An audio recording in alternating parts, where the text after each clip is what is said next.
Hello everyone, welcome to my channel. My name is Jack, and today I am going to read an interesting post from Malicious Compliance about how one boss stopped her employees from communicating to the upper management so that she could hide her alleged financial wrongdoing. So, let's start. Boss tells me not to email any of her bosses because only she can communicate with them. Years ago, I was working for a large organization. My boss was very nice and pleasant to work with at first. I was hired and tasked with taking a very troubled department and bringing it up in standards. My boss was fairly supportive during the initial few months on the job, but then, something changed. The department began to perform and improve greatly within the first 6 months, and this was recognized and heralded by upper management. This made my boss look good and also improved overall morale on the team within the troubled department, as they were finally recognized for their efforts and talents. About this time, 6-month mark, I was told to watch my back by a few other colleagues, both men and women, outside of my department, because my boss had a reputation for putting her own success over anyone else's. They also warned me that she was known for being very threatened by any successful males who worked with her, male here. She was a very big champion of the women on her team and regularly promoted and advocated for them, but it seems that every male that worked on her team ended up leaving or getting fired. This was something I was not aware of when I was hired. I also am the only male on the team. After investigating this further, I found there to be some truth to all of this. As it happens, over a 12-year period, over 8 men on her team either quit or were fired, 6 fired and 2 quit. Of the women on her team during the same time period, 8 were promoted, 2 quit, 4 were still on her team and 0 were fired. So, I am a bit concerned about this now, as 1, I am a male, and 2, she has this reputation for making it difficult for men on her team. I just took this all in stride, however, and focused on continuing to manage the department to greater levels, work on continuing to increase the morale of the department, and ensuring I communicate with my boss regularly about any situation that would become problematic for her or me. I also focused on ensuring that she got maximum credit for the improvements of the troubled department, and credited her with being a great boss that ensured that the department received the resources and support that it needed to succeed. Fast forward to about my 8th month there, and I am in a meeting with my boss, and she begins to rage against me that I emailed someone who was in the upper management of the company. I explained to her that yes, I did CC the VP because the email in question was one that necessarily involved the entire area under which this particular VP lead. She said I am not to do that, and then proceeds to tell me that I am forbidden to email anyone that is above my pay grade, as that is not my place. She then tells me that only she is allowed to email these people, and that if an email needs to go to them, CC or not, she will send it. I ask her if she would like me to send the emails that would need to go to VPs to her for her to send, and she tells me yes, send them to me and then I will send them. I ask her also if she wishes I do not call the VPs on the phone as well, and she say yes, you are not to call them either. Then she says, I know you may be used to getting your way because you are a man, but this doesn't mean you can try to take my job. What? I'm kinda befuddled at this and just take it all in and decide that I need to respect her wishes because there must be something else going on here of which I am not aware. Okay, fine. We will do it your way. About a month goes by, and during that time I only need to email a VP once, and I write up the email to this VP's department, send it to her and then wait for her to send it on. Now this email is time sensitive and involves giving the VP and his people a heads up about resources needed for a particular project. Now the VP must be included in this email because this request involved budgetary issues, and only the VP over a specific area is allowed to change or adapt their budget. Otherwise, I would have just communicated directly with the members of this other VP's team to give them the heads up. So I send the email to my boss, ask her to send it on within the next 3 days, and then I wait. About a week goes by and I happen to run into this particular VP in the elevator. She asks me about the project, resources, etc., and I let her know that things are good. She then asks about the overrun on this one particular area, and I tell her that it is best she ask my boss. She then asks me to send her an email on this particular overrun, and I let her know sure, I will make that happen. I follow back to my boss, let her know about the conversation with the VP in the elevator, and she blows up at me. Starts yelling and screaming and telling me that I am not to even talk with that VP or any VP about this project. I explained to her that sure, I get it, but it would have been rude to not acknowledge this VP's questions since we were stuck in the elevator together and I did not seek out that meeting. She then begins to tell me that she has to write me up for being insubordinate and not honoring her request to not email, call, talk to VPS. I am floored, but nothing I can do. As I am leaving her office, she tells me that I made a mistake in hiring you. I thought you were different, but you are just as entitled as all the other men I've hired. Damn. Okay, so this is going really well. Do I go to human resources and have them play their stupid games with me? Nah, not gonna solve anything, especially with a boss that has been at the company for 10 years or so. Human resources generally cares very little about employees and only really worries about risk and protecting the company. They aren't gonna do shit for me, so I don't report any of this. I seriously thought about filing a complaint about my boss's comments to me. But when I had the meeting where I had to sign my write-up, I decided against it given the HR officer had to read the write-up before I signed it, and I figured that since the write-up was based on a BS policy that my boss created out of thin air, I was right in assuming that HR would do shit for me if I had complained anyway. So I just try to get through all this shit and start looking for another job on the side. 2 days later I get a call from an SVP, to whom the VP from the elevator reports to. Now my boss also reports to another VP. This VP is a female and also not the same one from the elevator, and this VP to whom my boss reports, also reports to this SVP. This SVP asks me to come to a meeting that next day. I explain that I am happy to do so, but I will need to check with my boss first to ensure that there are no conflicts in the schedule. I also state to this SVP that I would appreciate it if she would contact my boss as well to ensure that my boss is made aware of her request. The SVP pauses and then tells me no, that won't be necessary in this case, and then hangs up. So, I email my boss, tell her that the SVP is requesting to meet with me the next day and wanted to make her aware of the meeting. She comes storming into my office around 5:30 p.m., about an hour before I usually leave, and closes my door and berates me for a good 20 minutes for talking with the SVP.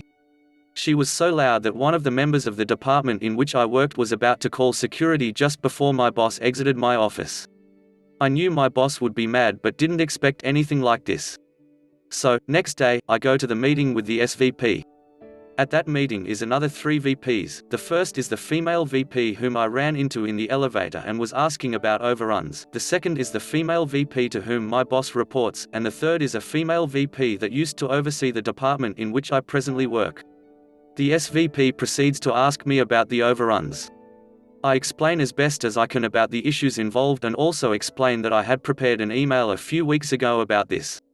The VP whom I ran into in the elevator states that she never got that email on the cost overruns from me. I then explain that it would not come from me but would have come from my boss. The VP asks why I wouldn't send it. I say that is not my place to send emails to VPs. Then the SVP stops everyone from talking and says, "What did you just say?" I then reiterate my response. Then the SVP begins questioning me about this point. After about 15 minutes of my explaining to them that I am not allowed to communicate with them per my boss's orders, they are all pretty disgusted and frustrated. I further explain that this policy was created by my boss and has been consistently enforced by her for the past month or so. They tell me that they will have to come back to me on this, but in the meantime, they will get the emails about the overruns from my boss and follow up with her. So, I go back to my office that day and realize that my head is on the chopping block. I am really in a no-win situation and I just have to wait for it to play out. And play out it did.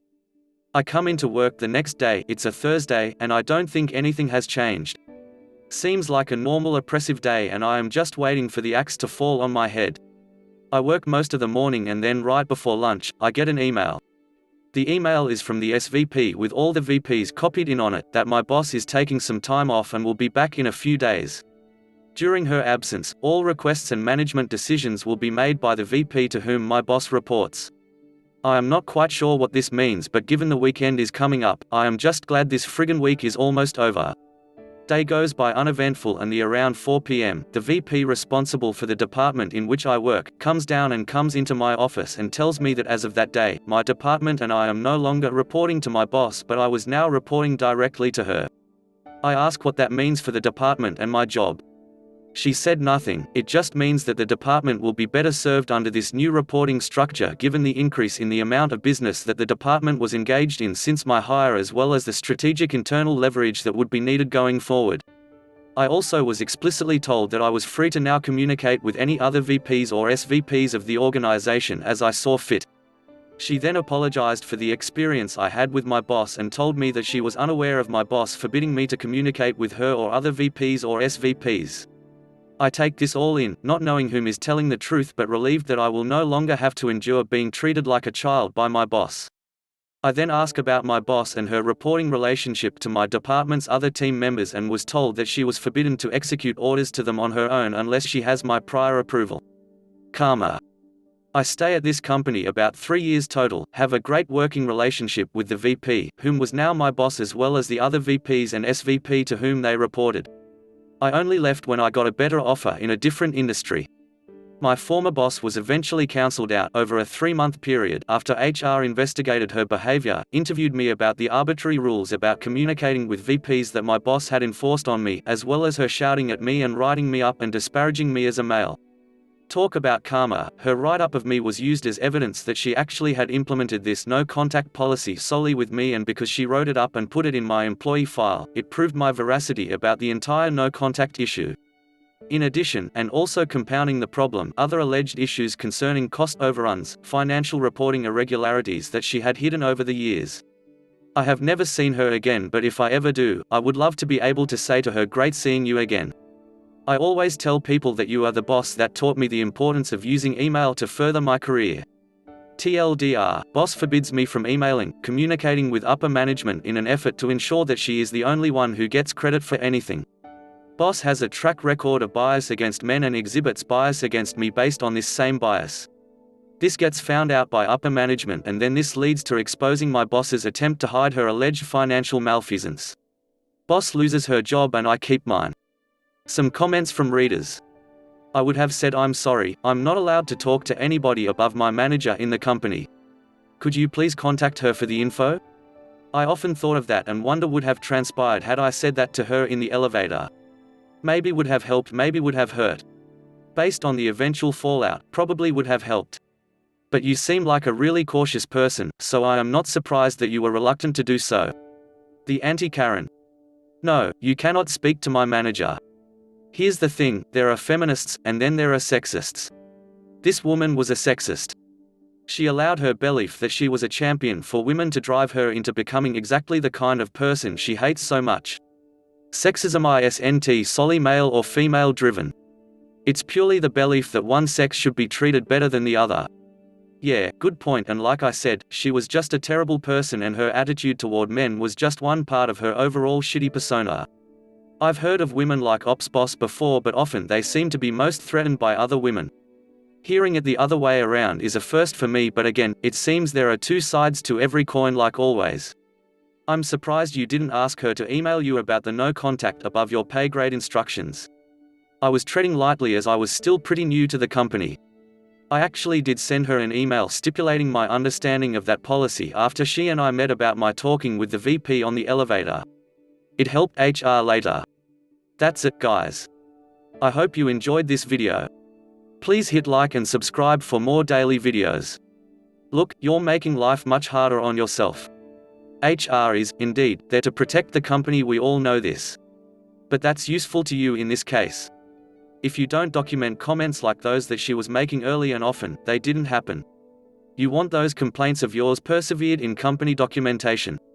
HR doesn't care about you, but don't think they won't get the long knives out when some boss they also don't care about is about to bring huge liability down on the company, which is exactly what happened. Also get ridiculous directives over email, and, if your boss refuses, talk to HR about that as well so that they document it and your boss doesn't blame you for not communicating. Blind carbon copy could have saved you initial stress and worry, but foresight is 2020. She would have found out to whomever I BCC something to, because the info in the email itself would have been forwarded or communicated to her by someone else. She would have taken that as my being sneaky and would have boomeranged back on me. Would have just fed into her perception that I was out to get her job and was trying to be insubordinate, especially after she explicitly told me not to communicate with upper management. Source: she told me to never use BCC when sending an email because it meant I was going behind her back and attempting to blindside her management of the department. We were not dealing with a person who was really reasonable or logical in their perceptions of reality. I need a picture of this lady. I can imagine what she would look like, but a picture would be awesome. Like a mugshot before she's put to pasture. Something. Please. That's it, guys. I hope you enjoyed this video. Please hit like and subscribe for more daily videos. Do watch my other malicious compliance related videos.